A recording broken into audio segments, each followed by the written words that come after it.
Case 2, The Struggle of the Icy Scion and Butcher's Son, the Meat Thief and the Lost Girl. Cyril Ashley, vice president of the Student Council, had a condition known as mana hyperabsorption. Humans all possessed a vessel for storing up mana, and when it was full, they wouldn't absorb any more. In Cyril's case, though, he would keep absorbing the mana past that limit and end up contracting mana poisoning. For this reason, he always wore a magical brooch wherever he went that would convert any excess mana in his body into cold air and expel it. Though his condition made things difficult, he wasn't spreading chills at all hours of the day. While it depended partly on his physical condition and emotional fluctuations, he could generally eliminate the need to expel mana by expending some, thus ceasing the spread of cold air, too. The break for cleaning up after the festival was over, and it was the second day of normal classes. There had been no student council work the day before, so Cyril had been able to focus on practicing magecraft after school. Perhaps because he'd consumed a good deal of mana, he wasn't letting off much cold air that day. This improved his mood somewhat. It wasn't like he emanated chills because he wanted to. In fact, he was privately worried that the people around him would suffer more because of it as winter set in. "Oh, I know," he thought. "Before I go to the student council room, I'll make some tea for the prince." Instead of heading straight to his council duties after class, he took a detour to a smaller room on the same floor to prepare some tea and snacks. The room was equipped with the latest in magical heating technology. You could now boil water without the need for flames. At Serendia Academy, tea prep and other such daily tasks were jobs for servants. The more well-off students brought people from home and had them live in the servants' quarters located next to the dormitories. These servants would enter the dormitories or the school itself as needed to take care of their masters or prepare tea. It cost a lot to use the servants' quarters, so even having such people was a status symbol at school. As the noble son of Marquis Hyone, Cyril had been assigned a servant by his adopted father, but he didn't often ask for help. Cyril was a former commoner, he could take care of himself, and he wasn't very enthusiastic about hosting tea parties. At most, he'd have the servant deliver letters to his mother and adoptive father or request minor things be brought to him. Cyril liked preparing drinks, so unless he was attending a party, he always made his own tea. "I'm not giving off too much cold air today, so I should be able to relax and simply focus on brewing." When he was producing chilled air, he needed to be careful about several things, such as staying far enough away from the work area to avoid cooling off the tea or the cups. He put some water in the kettle, then placed it atop the metal plate next to the counter. The silver plate was rectangular and about twice as wide as the bottom of the kettle. A magical formula was engraved in it in a circle around the center, with a layer of special paint used for magic items. The front right corner of the plate had a red jewel set into it. If you fed the jewel a little bit of mana, it would heat up whatever was on the plate. It was a brand new piece of technology, a magic burner. You couldn't adjust the heat yet, and the flames were too weak to use for cooking, so most kitchens didn't have one. But for someone like Cyril, who couldn't use fire-aspected magecraft, it was a very handy tool to have around. Whenever he got to use top-of-the-line tech like this, it reminded him of how amazing Serendia Academy was. Even the school's water supply was incredible. A former member of Riddle's 7 Sages, the Aquamancy Mage, had made great strides in the field of waterworks, placing the kingdom ahead of its peers. Every home had running water these days, though few had it for the second floor and above, even among nobles. But Serendia Academy had water supplied to pretty much every floor. I suppose that's to be expected of a school attended by royalty. And Cyril was permitted to personally prepare tea for one of their glorious number, Felix Arc Riddle. Could there be any greater honor? As he was proudly picking out tea leaves, he heard a quiet voice from behind him. "You Lord Cyril." He turned around to see his junior, Monica Norton, fiddling with her fingers at the door. "Accountant Norton," he said. "What's the matter?" I'll help you." Cyril was making tea because he wanted to, so she needn't bother. But being the serious girl she was, she probably felt bad letting an upperclassman prepare it. And he did think it was a good sign that Monica, who was so socially awkward, had volunteered to help. "All right," he said. "Could you put the cups on that tray?" "Yes." Seeming somehow relieved, Monica walked over to the cupboard, but she couldn't reach the cups. "Or," she moaned sadly, one hand outstretched. Even among other girls in the advanced course, Monica was pretty short. Privately annoyed at himself for assigning her the wrong task, he gave her a different instruction. "I'll get the cups. You pour water into them to warm them up." "All right." "The metal plate is hot, so don't touch it," he added, turning the little dial next to the gem. That would cut off the mana and stop it from heating up any further, but it would take a while for the plate to cool down. He'd touched it once by accident the first time he'd used the device and been burned. "Lord Cyril," said Monica, "is this a magic item?" "Yes. When you channel mana into this gem here, it heats up whatever's on top." "They don't have one of these in the preparation room on the first floor." Cyril was reminded that the girls here had tea party class. Monica had probably used the room to prepare tea as well. "Magic items are valuable. We don't have that many. This is the only room with a magic burner." "Oh." Monica moved the kettle a little and stared at the pattern engraved on the plate. She was usually so nervous, but when it came to equations or a chessboard, she went totally blank, as if her emotions had disappeared. And here she was, doing it again right in front of him as she observed the kettle. "A miniature magic item that can be used continuously, made by the Luxor workshop in Ambard," murmured Monica. "Wow, this must be really expensive." "You seem to know a lot about it," replied Cyril. Monica began flailing around in a panic. A long time ago, I saw one, just for a moment." Cyril had heard that Monica Norton was taken in by the Countess of Kerbeck and now served as an attendant to Isabel Norton, the current Count's daughter. He wasn't surprised she'd seen a magic item or two in Count Kerbeck's estate. The Kerbecks were one of the most influential noble families in the kingdom, so there was nothing strange about them having an expensive magic item. As he thought about this, he laid out the cups.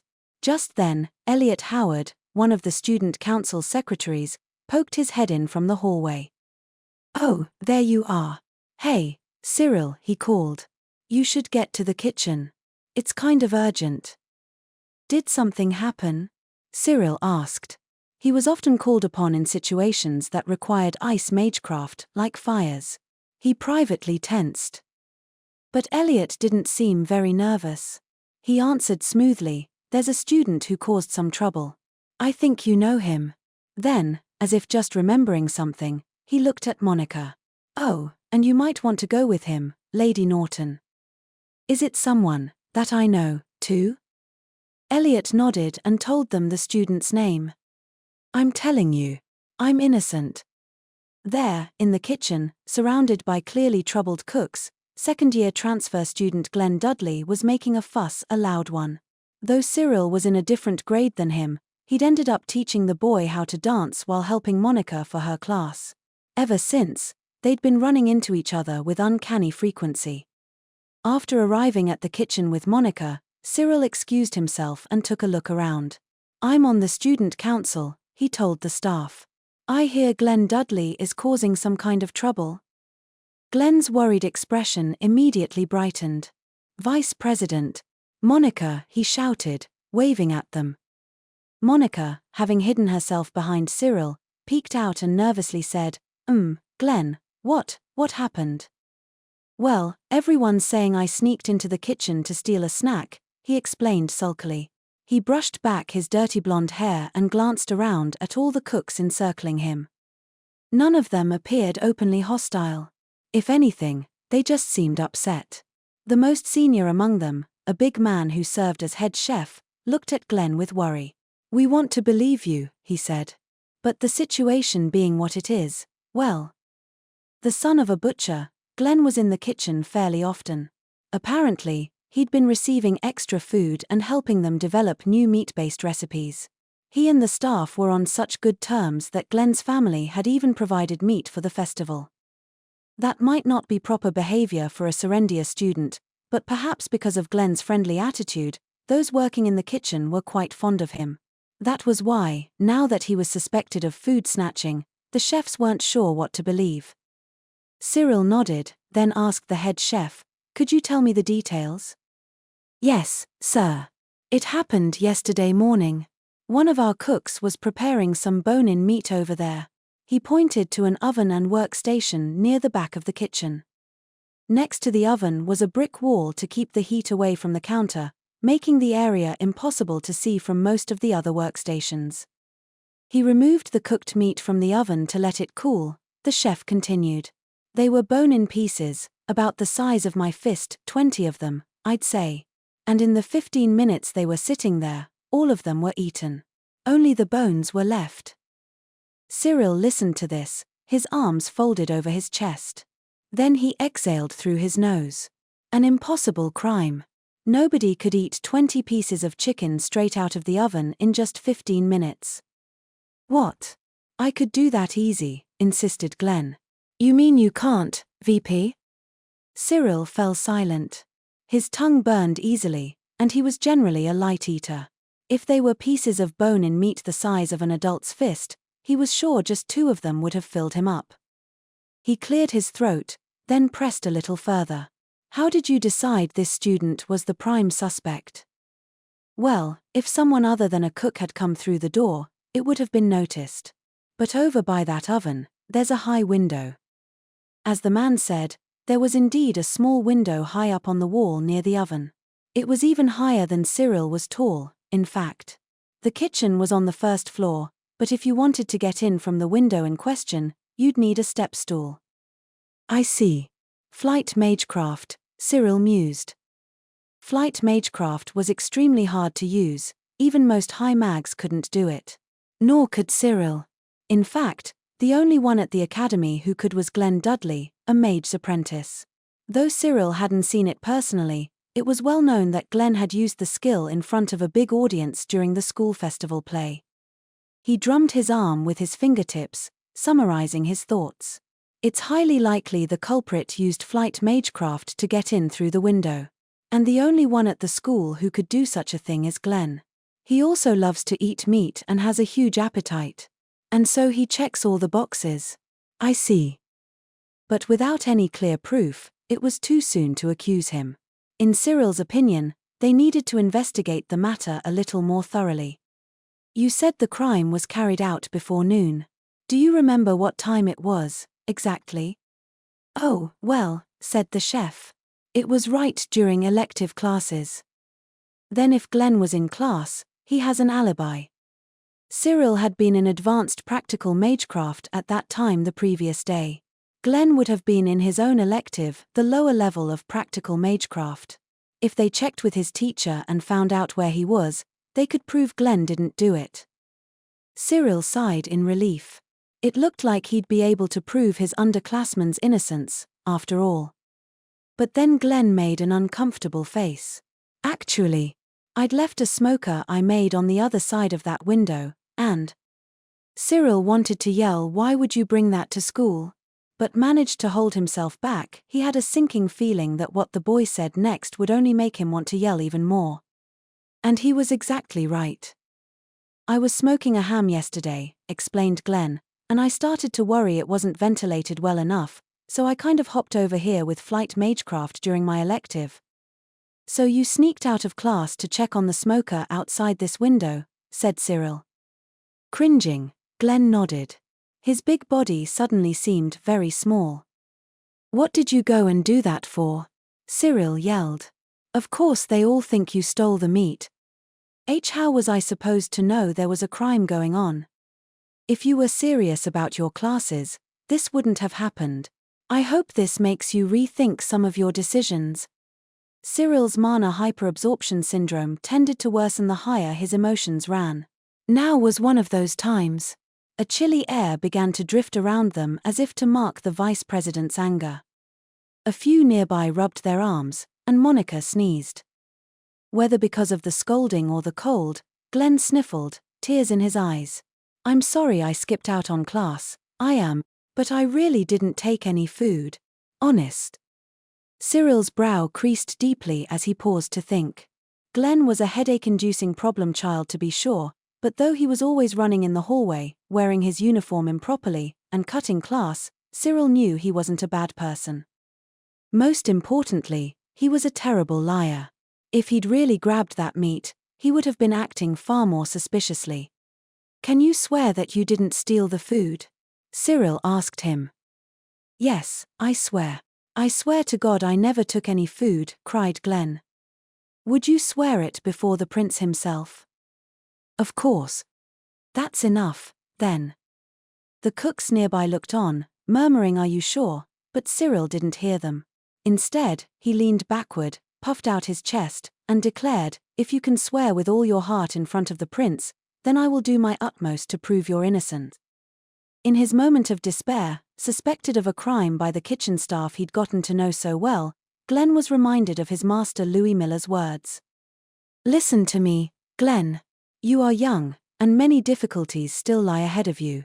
When you encounter one, remember what I am about to say." His master had placed a hand at his breast, and with the voice of a saint reciting scripture, said this. "Most troubles can be solved through money or violence." Is that what the 7 sages are all about, then? Money and violence? He'd asked in return, earning him a hard smack on the head. He still remembered the exchange clearly. But now, as Glenn confronted this new difficulty, his upperclassman, Cyril Ashley, said, "We'll begin by reviewing the scene of the crime. The most important thing to do when confronting trouble like this is to simply work hard at solving it." Glenn felt his chest grow a little warmer. To his eyes, the student in front of him was 100 times cooler than his master, who told him to solve problems with money and violence. "VP, you're so cool. I'll join you," he cried out, overcome with emotion.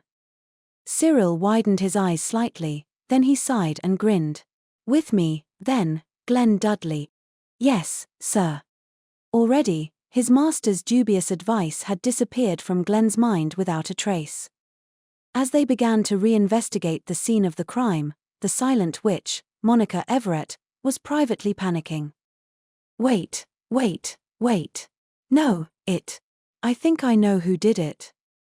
A big eater who could lick clean a plate of smoking hot meat in a few minutes. Someone who could jump in from the window without using flight magecraft. Monica knew just the person, or rather, the cat. "Oh, please let this be another case of me overthinking things," she prayed. Cyril was using a step stool to look at the window when he suddenly called out, "Footprint. They're faint, but they probably belong to a small animal." "No." Monica went white in the face and started trembling. Glenn and Cyril, not noticing her, looked around for any other prints. "You mean a small, meat-eating animal got in?" asked Glenn. "We can't be certain, but it's possible." Still, Cyril climbed off the step stool, his face turning grim. "A carnivorous creature that can eat that much meat in such a short time? It may be dangerous. We'll need to capture it to ensure the student's safety." A pinched squeal escaped Monica's throat. Cyril glanced between her and Glenn. "For now, let's head outside and look around. There may be other footprints. Accountant Norton, you go back to the student council room, Anne." "No. I'll come, too." At this point, she only had one option: follow Cyril and Glenn, and if she spotted any of Nero's footprints, swiftly remove them using unchanted magecraft. She'd erase all the evidence. Unfortunately, Cyril didn't seem to think much of her coming along, probably because he believed the beast would present a danger to her. She balled her hands into fists, then said as loudly as she could manage, "I'm part of the student council. Just like you."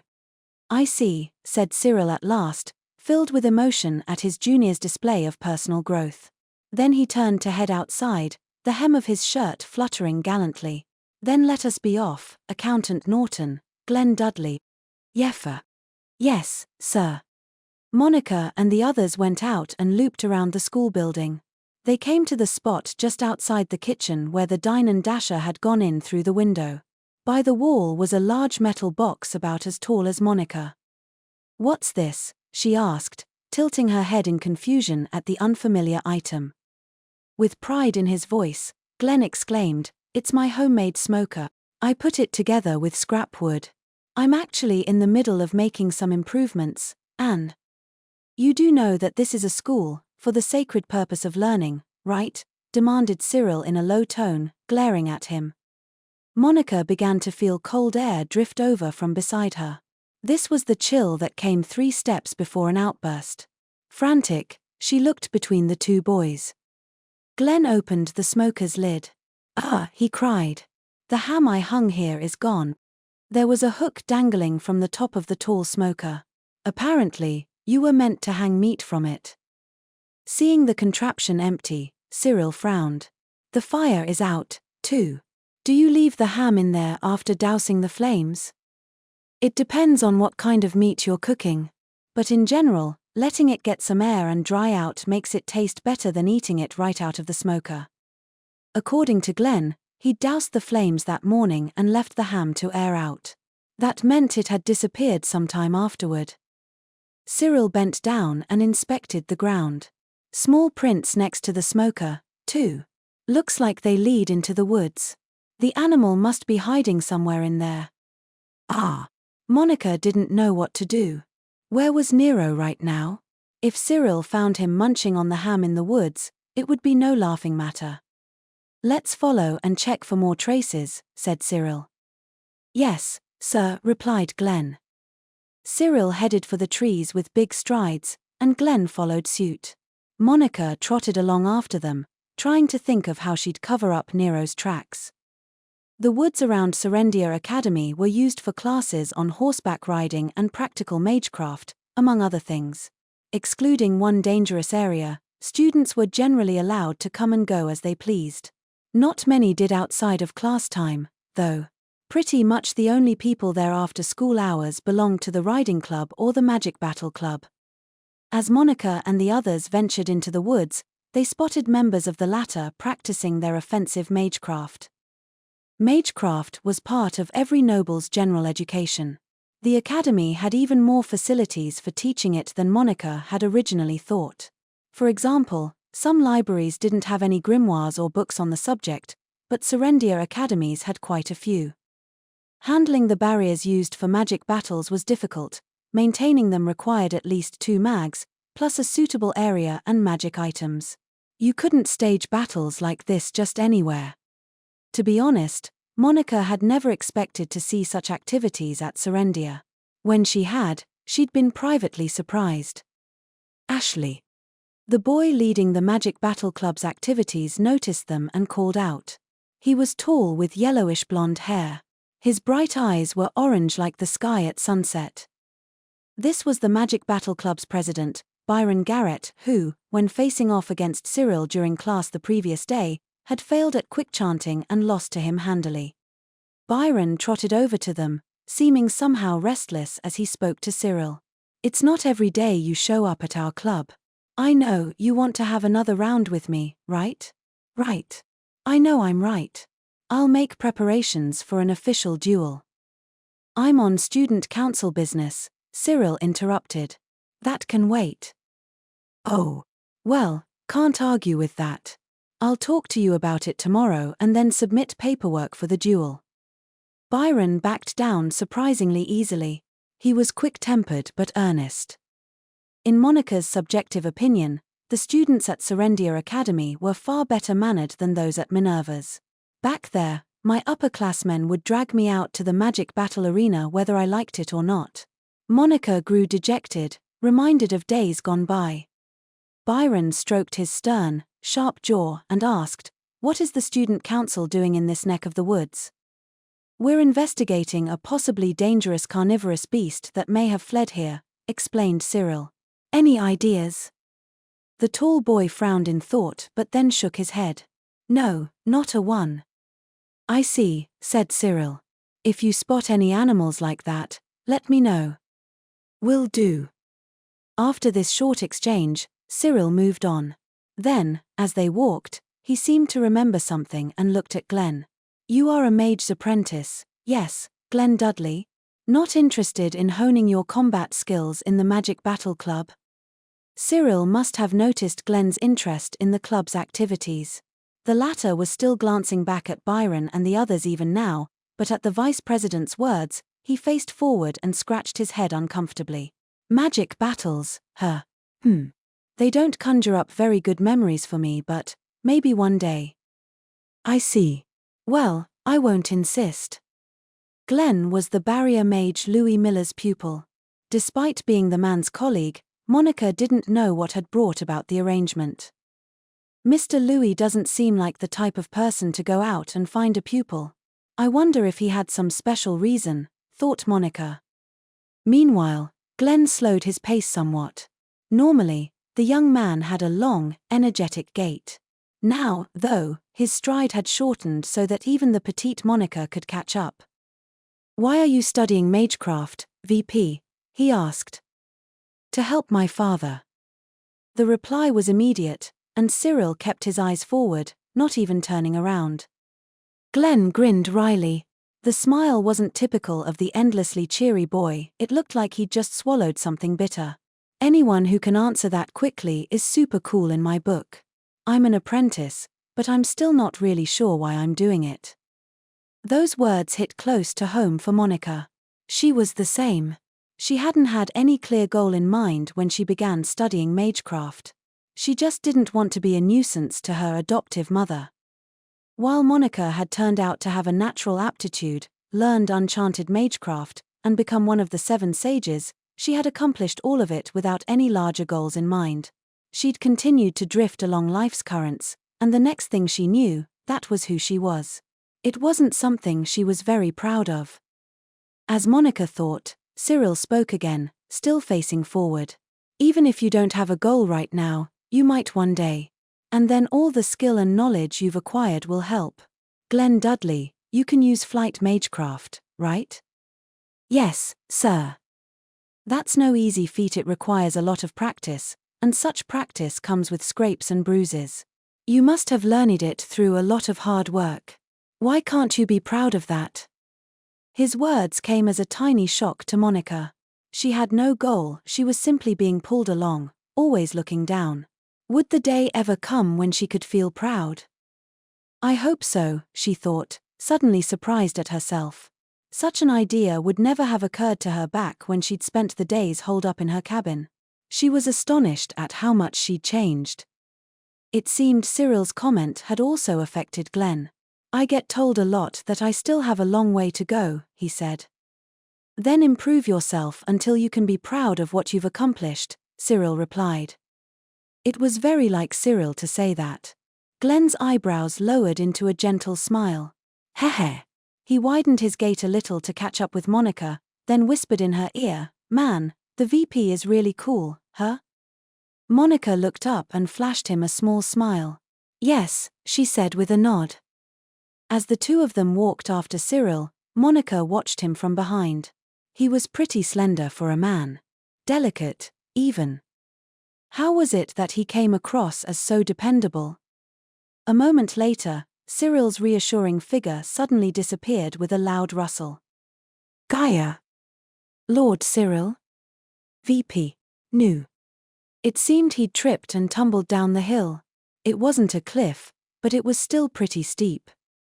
Monica and Glenn looked down the hill and saw Cyril almost a story below, buried in dead leaves. Didn't realize you were so accident-prone, VP. I'm not. I didn't trip on anything, yelled Cyril, scattering dead leaves all over. Something ran into my foot. At that point, his face twisted in pain. He tried to stand up, but he staggered and fell back to his knees. Clearly, something was wrong. Lord Cyril? Monica cried. Are you hurt? Monica, let's go check it out, said Glenn. It's easy to slip, so hold on to me. Glenn chanted a flight spell, then picked up Monica under his arm and floated into the air. The way he flew was so much more stable than her own sorry attempts. If Monica ever needed to carry someone under her arm like this, she'd definitely lose her balance and fall. When the two of them landed next to Cyril, he frowned uncomfortably. Twisted my ankle a bit, he said. It was clearly more than a bit. From his multiple attempts to stand, It was obvious he was in pain. Realizing that he was trying to play it off, Glenn turned around and squatted down. "I'll carry you on my back. Hop aboard." "Thanks. Sorry about this," said Cyril, anguish written on his face. Glenn grinned happily, showing the whites of his teeth. "Looks like my flight magecraft is helping out already. I'm feeling a bit more confident." I see, said Cyril. He looked slightly conflicted. Then they heard a rustling from the nearby brush. Glenn and Cyril glared in the direction of the sound, faces filled with tension, on guard for the savage thief who had devoured the bone-in meat and ham. Monica was on guard, too, readying herself to cast an enchanted spell at any moment. The brush rocked to and fro again. But this time, something burst out of it, low to the ground. A small hand. A child's hand. The hand pushed away the brush, revealing a girl of about 3 or 4, her blonde hair in pigtails. She placed both palms down on the ground and pushed herself out of the underbrush, before looking up and seeing the 3 of them. And then a film of tears formed in her big, round eyes. Wah. Cyril and Monica cowered at the sudden cries of the girl on the ground. "She's, crying," stammered Cyril. "She is," agreed Monica. Their voices were stiff as they simply described what they were seeing. They weren't used to children of such a young age. Cyril, still sitting on the ground, cautiously asked the girl, "What, where did you come from? What's your name?" Wah. The girl started crying even louder. Her face was bright red, and the wails seemed to rip through her very throat. Cyril was thrown into confusion. Did I do something? Did I make her cry?" "VP, just calm down. I think she's lost," said Glenn, easily scooping up the girl in his arms and patting her on the back. Her wails only got louder. Cyril looked at him uneasily. "Are you sure you should be picking her up like that? Now she's crying even harder. Maybe she's afraid of heights." "No, she's crying because she's relieved." Glenn was right. Though the girl was bawling at first, she quickly calmed down. Monica and Cyril looked up at Glenn with respect in their eyes. "That's amazing, Glenn," said Monica. "You seem used to handling children," agreed Cyril. "I've got 2 little sisters," explained Glenn, as if it was nothing special. "I've also babysat once or twice." Then he spoke to the girl in a calm voice. "Can you tell me your name?" Not here." Repeated Glenn, crooking his head to the side. But the girl kept on sniffling and repeating the word E. "You're looking for someone named E?" asked Glenn. I'm not sure I know anyone called that. Do you want to see E?" The girl sobbed mournfully, simply repeating the word E. "We can't leave a lost child here," said Cyril. "We should take her to the faculty room." He stood up, then immediately groaned and fell back to his knees. "We found this girl after going into the woods to locate the meat thief," reported Cyril. "We wanted to bring her to the faculty room, but they're in a meeting right now, so we decided to look after her here in the student council room until they're done." "I see," said Felix. He was sitting in the president's seat, looking at the girl the others had found in the woods. She neither cried nor yelled, she simply stayed put, gripping Monica's skirt. They estimated her age at around 3 or 4. She was cute, with her bright blonde hair in pigtails. She also wore a coat, indicating that her family was relatively well off. She'd been bawling when she first emerged from the brush, but now she had clammed up. Despite Glenn's and Cyril's attempts to talk to her on the way here, she'd stayed quiet the whole time. Incidentally, the reason she was holding on to Monica's skirt wasn't because she'd grown attached to her, the skirt was simply at the exact right height for her to grab onto. She must be so scared with all these strangers around, Monica thought. I probably would have passed out already. Aside from Felix, Elliot and Bridget were in the room as well. They'd stopped their work to observe the girl. Only Neil, the general affairs officer, was absent.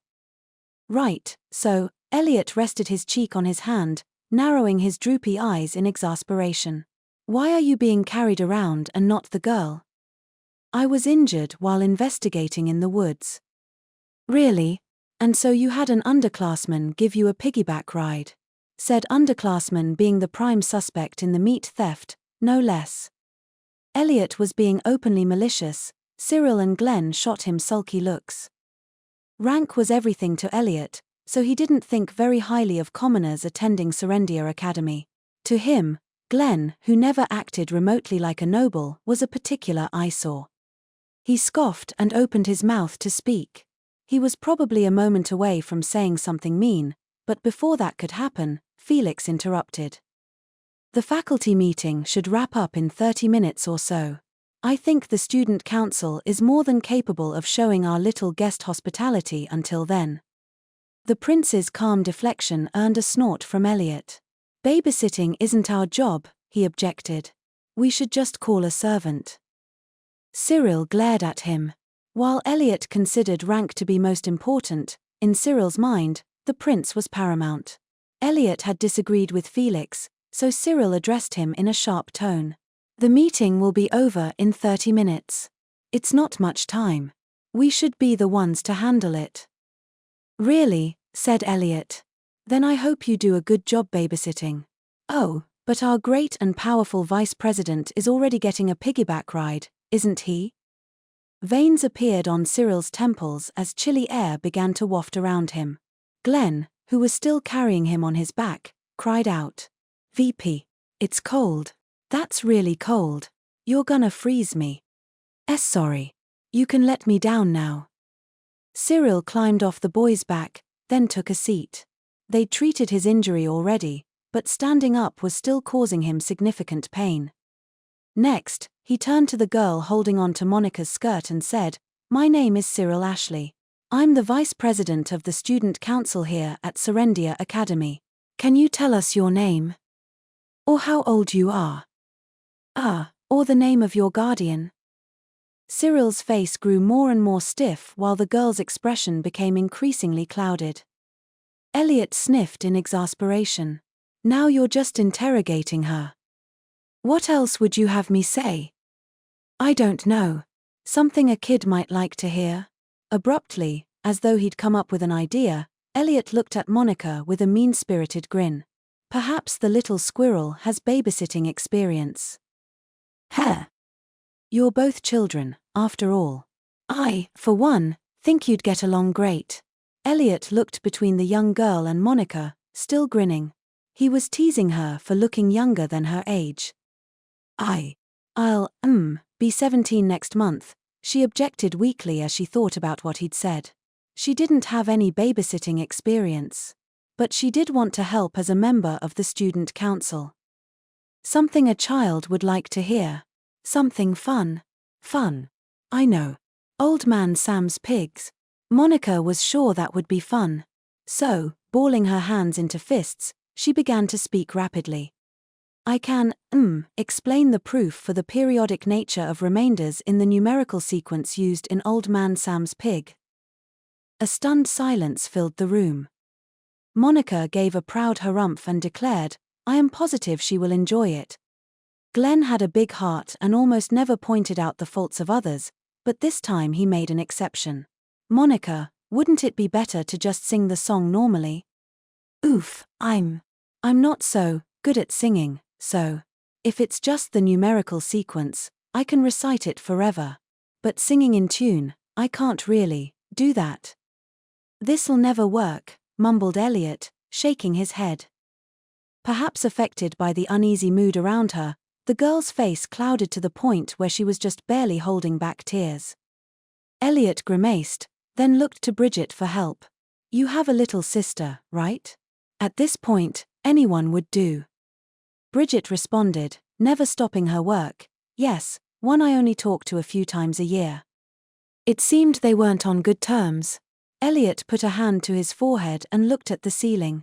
God. Why did Officer Maywood have to be absent today of all days? Cyril, too, pressed his clasped hands to his forehead in an expression of anguish. Yes. If only he were here. Even Monica was thinking it. If Lord Maywood were here, He'd know what to do. It wasn't as if Neil Clay Maywood had shown any skill at babysitting in the past. But anyone could see he had a gentle personality. As a member of the lineage of the mediators, he could surely mediate with children, too. He'd be able to do something about this, or so everyone believed. Such was their trust in him. But right now Neil was absent. Currently, he was meeting with the club presidents, helping to tie up any loose ends from the festival. He wouldn't be back for a while. Glenn picked up the girl clinging to Monica's skirt and tried to soothe her, but tears had already started to form in her round eyes. It was only a matter of time before she started crying again. Everyone watched her like she was a bomb about to go off. Then Felix got up and took out a handkerchief. What is he doing with that? Thought Monica. At first, she thought it was for wiping the girl's tears, but then he folded it up and made it into a ball. After a series of steps, he pulled out the edges, and suddenly the white handkerchief had become a rabbit hand puppet. The prince went up to the girl in Glenn's arms and immediately started using the puppet to talk. "Hello, little lady." The girl's face lit up. Felix smiled warmly, then brought out a cookie he'd been hiding behind his back. "Here's a treat for you." "Anhayu," said the girl, it sounded like thank you, before putting the whole cookie in her mouth. As she munched on it, her eyes were glued to the rabbit puppet. Felix made it hop around, and the girl's small hands followed it. Cyril appeared deeply moved by the vivid display of skill. "That's wonderful, sir. Your kindness has touched even this little girl." "I think you were just doing a terrible job," murmured Elliot. Cyril glared at him, cold air spreading. Some nerve coming from the one who did nothing at all. "I made the reasonable suggestion to call a servant, remember?" Elliot shrugged as Cyril gnashed his teeth. Neither of them made any attempt to hide their hostility, and Felix gently chided them both. Children can sense when those around them are upset. "Can't you two get along?" At the prince's warning, Cyril immediately straightened up.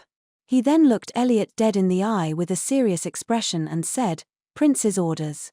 I give you temporary permission to refer to me as a friend." "Why, you?"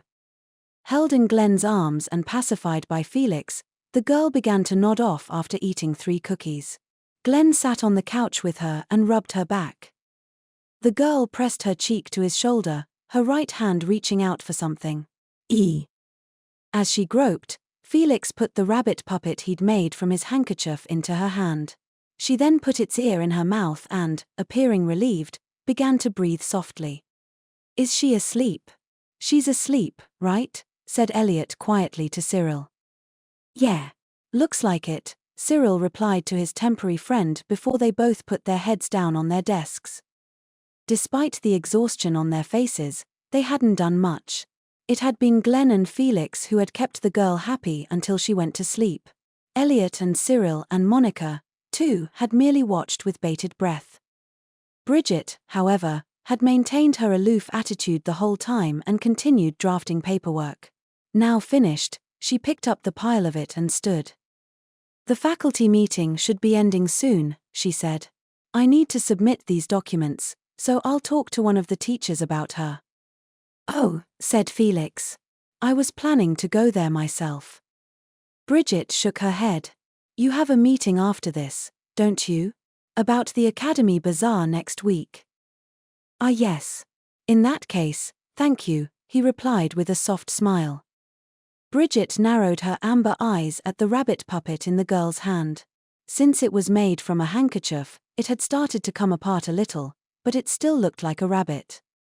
"You're quite good at pacifying children," she noted. "I must confess I had no idea. Is it not the responsibility of royalty to care for the people?" "It is, indeed." That was all Bridget said before leaving the student council room behind. Felix got his own papers together and stood up. "I do have a meeting now, so I'll be heading out. Cyril, can you handle the rest?" "Yes, sir. Of course." "Thank you," said Felix. "After you find her guardian, get yourself to an infirmary and have your foot checked, all right?" His tone was gentle but uncompromising. Then he left the room. The 4 remaining students, Monica, Glenn, Cyril, and Elliot, fell silent. A few minutes passed like that before Monica heard a quiet sound. "What's that? It sounds like it's coming from around my feet, maybe."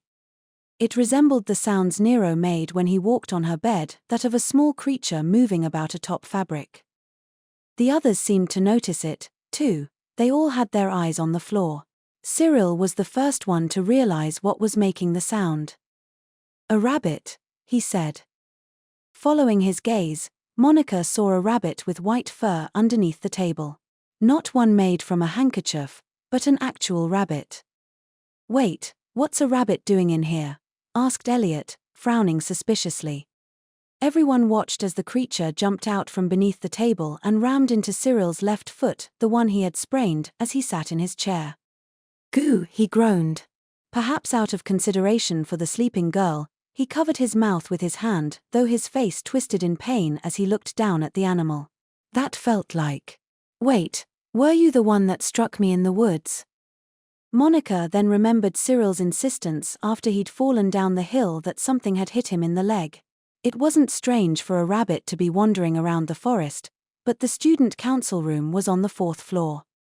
How in the world did it get in? The rabbit's long ears twitched as it looked up at Cyril.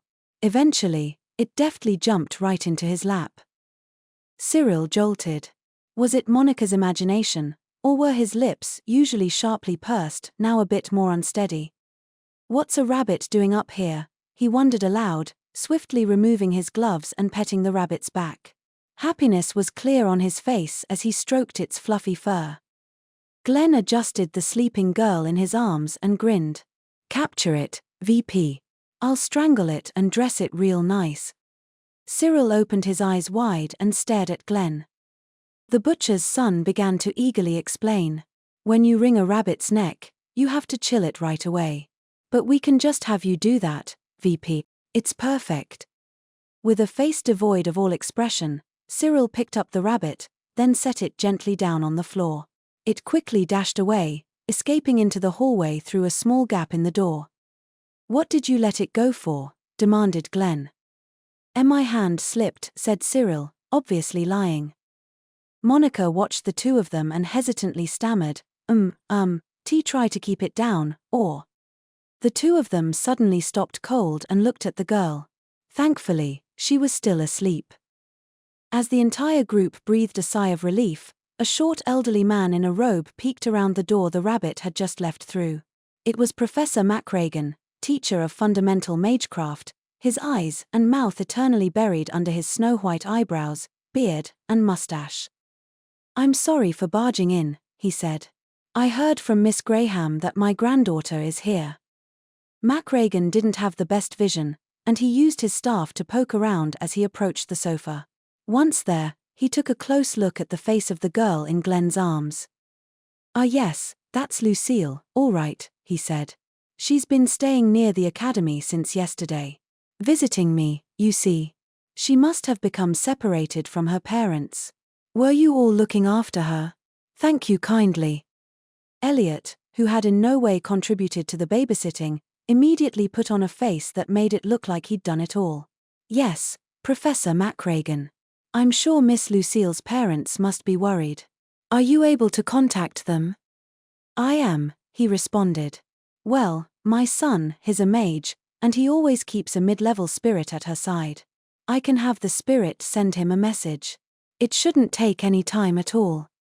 Spirits were classified into high, mid, and low ranks. The mid-level category, however, spanned the widest range of abilities. While some mid-level spirits could understand human language, others couldn't. As a whole, though, they were not all that intelligent, nor could they assume human form. Most of them took the shape of animals. "Oh, wait," thought Monica. "Does that mean?" Her prediction was confirmed a moment later by McRagan. "Its name is Istria, an earth spirit. It normally takes the form of a rabbit." Everyone aside from the professor immediately looked at Cyril. The vice president's face was pale, and his mouth hung open. McRagan stroked his beard and continued. But Istria has a rowdy disposition. It isn't that intelligent, so it'll often play pranks as soon as you take your eyes off it. Despite looking like a rabbit, it is still a spirit, and rather strong, so it is difficult to handle. If you find it, please catch it for me. Cyril, who had let the spirit get away, rose from his chair with the miserable air of a man on his way to die. This is my responsibility. I'll catch it, he said, starting off, dragging his left foot behind him. Monica frantically grabbed his shirt. Lord Cyril, why you mustn't stand up. Don't try to stop me, Accountant Norton. I let it escape not moments ago. With an anguished expression, Cyril continued, still dragging his left foot.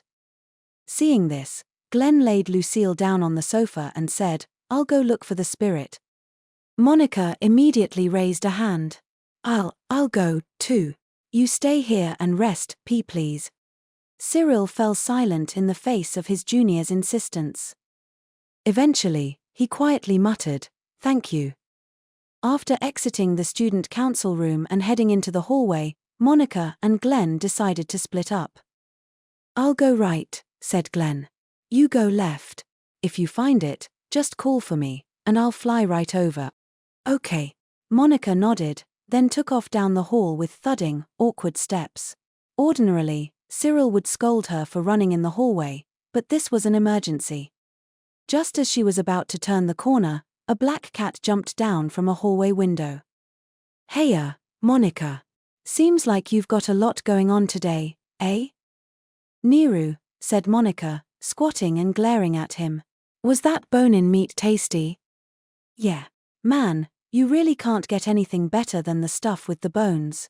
Oh, but I left them like I was supposed to. Didn't eat them. I'm so smart. HMPH.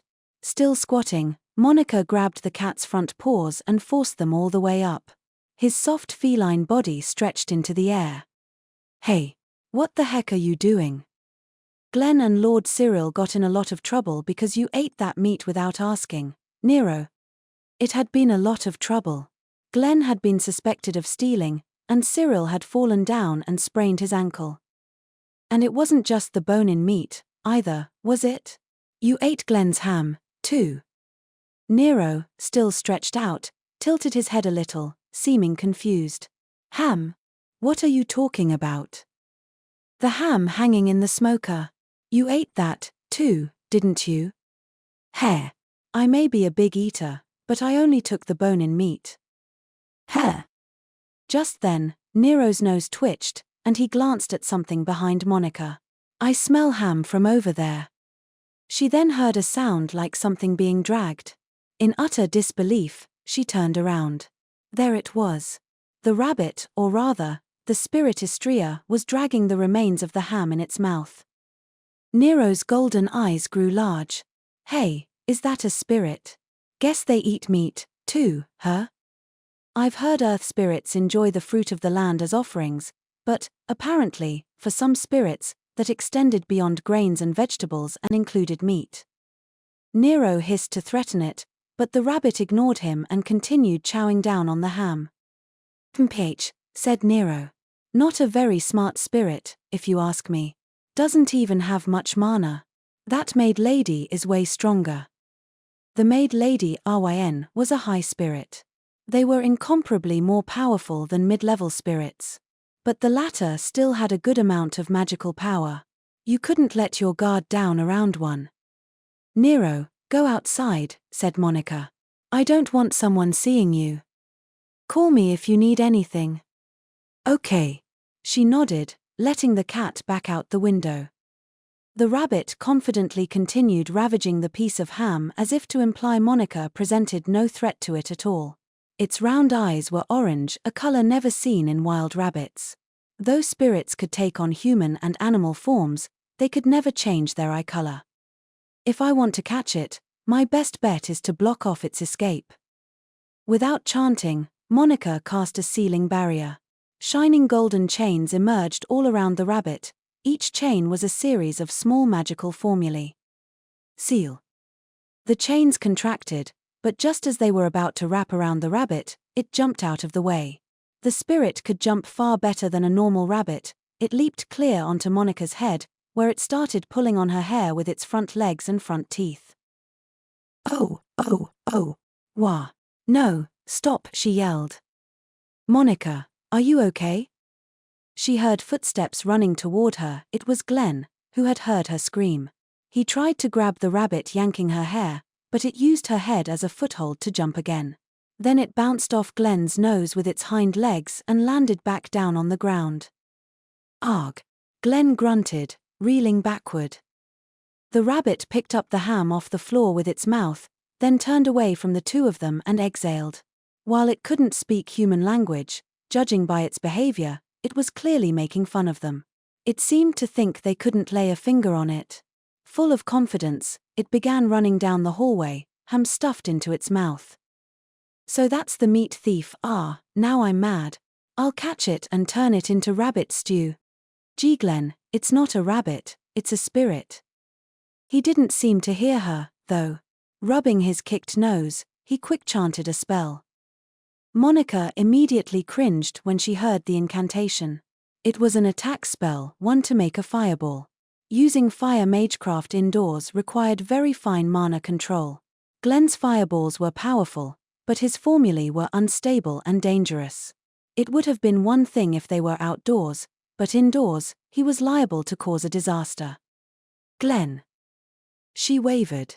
Should she use unchanted magecraft to interfere with his spell or put up a defensive barrier around them? Before she could act, however, Glenn stopped chanting.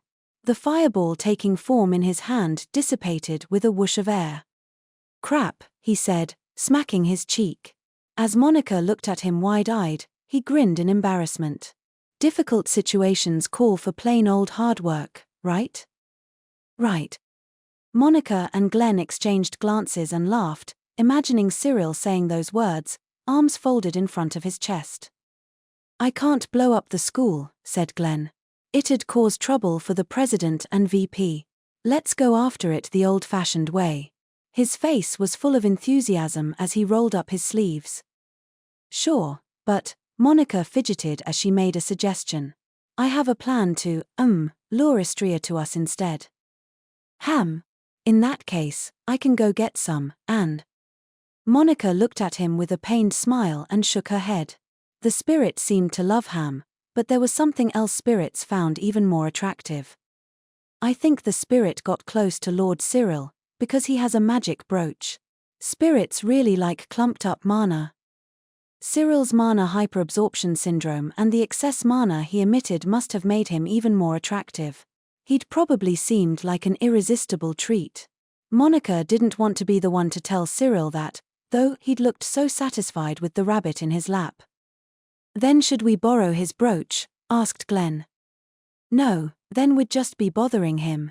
But I know what we can use, said Monica, looking toward the small room meant for brewing tea.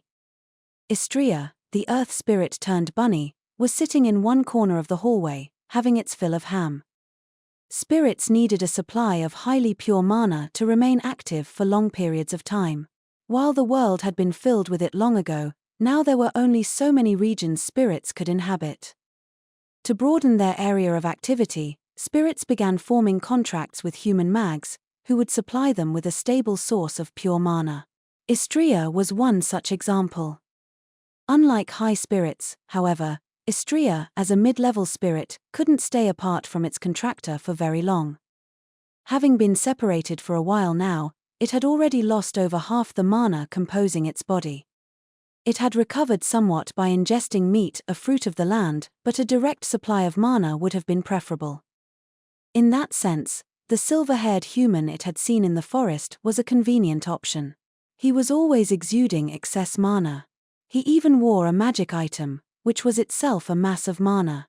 Spirits were drawn to such items, and Istria was no exception. It had just decided to return to the mana-emitting human once it was done eating the ham, when something made its ears twitch. A clump of mana was approaching, a magic item. Istria thought at first it was the human with the chill about him, but this mana was different, it was fire-aspected.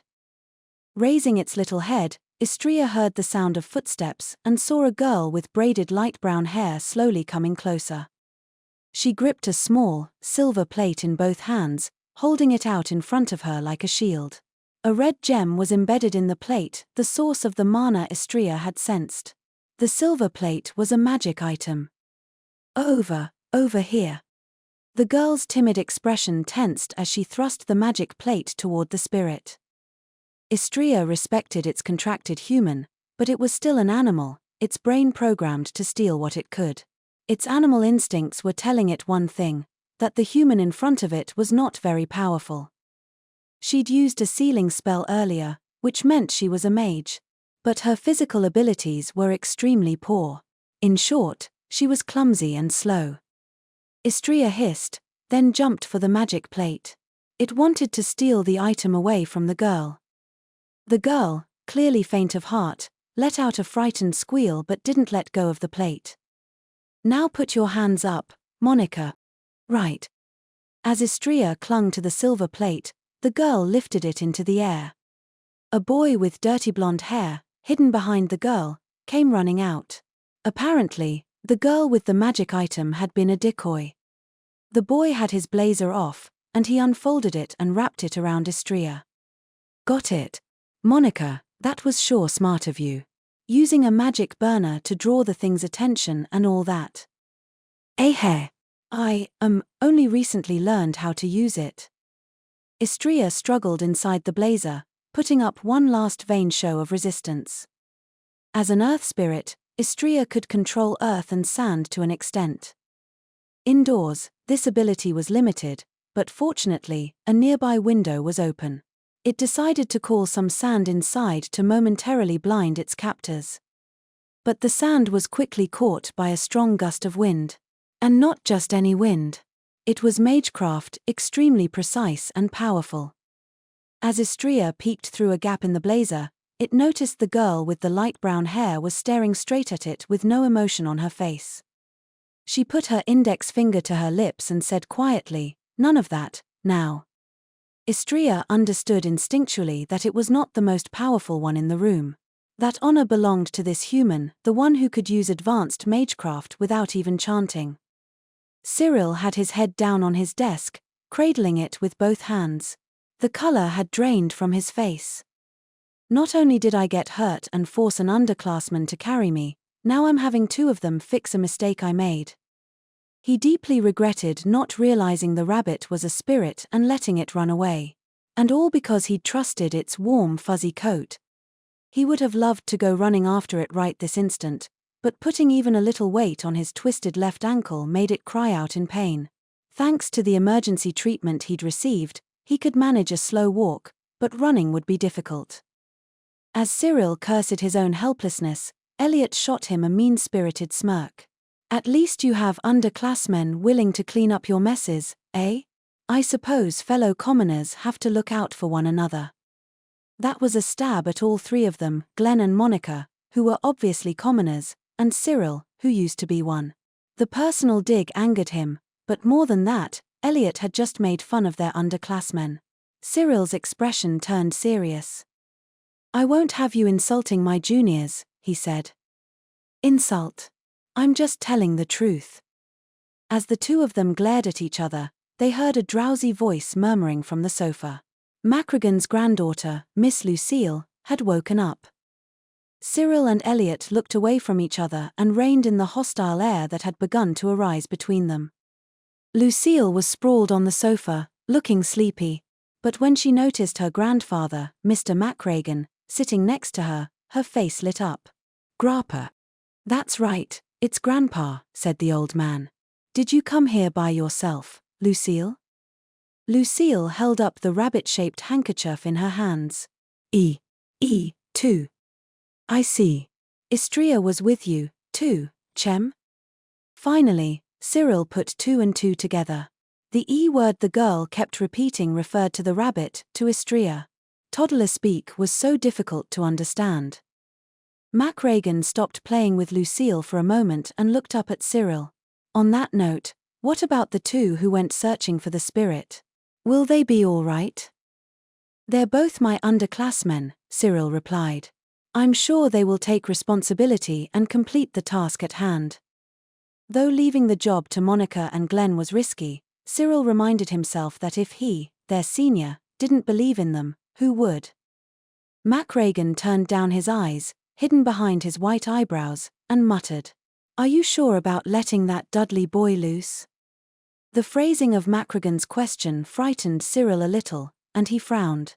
It was as if the man was saying there was some major issue with letting Dudley do as he pleased. "What do you mean, sir?" he asked. His conduct leaves much to be desired, true, but, he thought back to the boy's behavior running in the halls, not wearing his uniform properly, cutting classes, smoking meat when he wasn't supposed to. MacRagan spoke again, his breathy voice emanating from beneath his beard. "Oh, so you trust him?" "Yes," answered Cyril immediately. "He is my underclassman, after all." The older man fell silent as though thinking about something. Then he began to stroke his beard. "Well, you see, at Minerva's, We're back." The door to the council room burst open, and a boy's loud voice completely cut off the rest of MacRagan's remark. Glenn had opened the door, and Monica was next to him. The tall boy eagerly held up the blazer in his hands. A rabbit's ears were poking out of the plump, balled-up fabric. "VP, I caught the meat thief. I'll strangle it, so please stand by to freeze it for me." "Do not strangle the spirit," yelled Cyril immediately. "Wait. Meat thief?" This little guy was the culprit. There were pieces of ham all over the hallway. It was really going to town. Cyril widened his eyes in surprise. MacRagan nodded to himself. "Istria is a heavy eater. Perhaps it ate some food it wasn't supposed to. I'm quite sorry." Cyril was shocked but didn't let it show. "You're telling me that adorable, fluffy bunny was the meat thief all along?" But whatever the case, they'd finally put a cap on everything that had happened that day.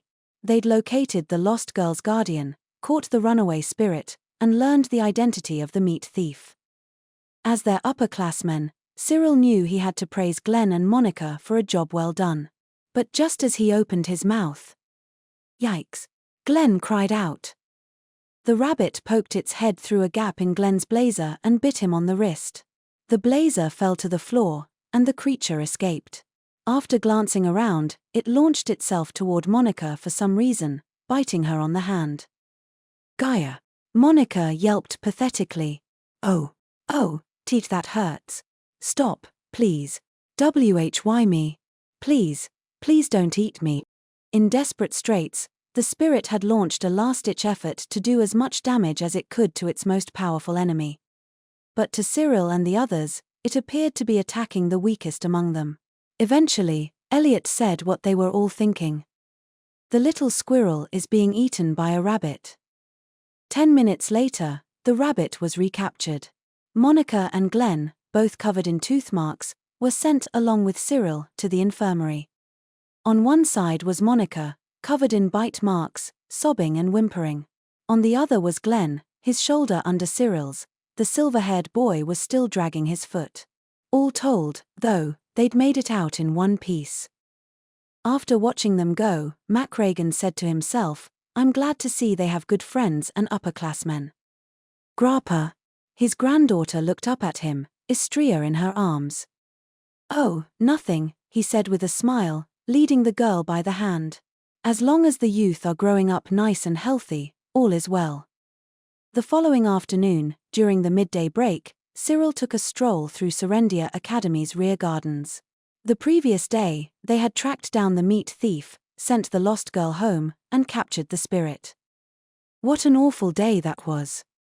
Cyril had disgraced himself in front of his underclassmen and forced them to clean up his own mess. On top of that, he'd be unable to run for a while thanks to his sprained ankle. Not one good thing had happened. He'd been told to stay on the sidelines and observe during combat magecraft lessons for the time being, too. And Byron, who had made quite the fuss about dueling him, was extremely disappointed. He really does seem to love magic battles. Cyril started to feel guilty about it as he continued his walk through the rear gardens, limping. Occasionally, you could find small creatures back here, like cats. And out of sheer coincidence, that was most certainly all it was, he happened to have sneaked a few small pieces of dried fish into his pocket. Since it was there anyway, he figured that if he saw a cat, he could share some. The previous day's incident concerning the meat thief had genuinely frightened him. The thought that a vicious, starving carnivore might start attacking the cats in the rear gardens had worried him to death. But they'd caught said vicious carnivore, an earth spirit named Istria, so he figured there was no longer any need for concern. Coming to a stop, he scanned the gardens for a place with good sunlight. A certain black cat liked to lie about in the area, but Cyril didn't see it today. Maybe it would come around if he took out the fish. Just as his hand moved to his pocket, though, he heard an awfully loud voice from overhead say, "Hey, Vice President." He looked up. Glenn was floating in the air using flight magecraft and waving at him. In his hand, he held a large plate. The boy gently touched down in front of him, then held out the plate. On it was a pile of smoked, amber-colored chicken. It was practically glowing. "I made this to thank you for yesterday. I hope you like it. Oh, this is the kind of smoked meat you only put in for a short time, and—" "I don't need any," Cyril interrupted. "I already ate lunch." "But you're so skinny, VP. You need some meat on your bones." Cyril frowned and glared at Glenn. That was something he was rather self-conscious about. After seeing the fish in Cyril's hand, though, Glenn's face lit up like he just figured out something. "Hey, VP, is that fish for?" "No, it is not. It just happened to be in my pocket. That's all," Cyril stammered. "Hey, there's no need to hide it." Glenn nodded several times as if he now understood everything. "You really like fish, right? Enough to go off alone and eat it in secret, huh?" Right. Yes, that's it." Cyril nodded awkwardly, still holding the fish. Glenn flashed him a toothy smile. "I'll smoke some fish next. It'll be great, promise. Go to class." The icy Scion's angry voice rang out under the clear blue sky.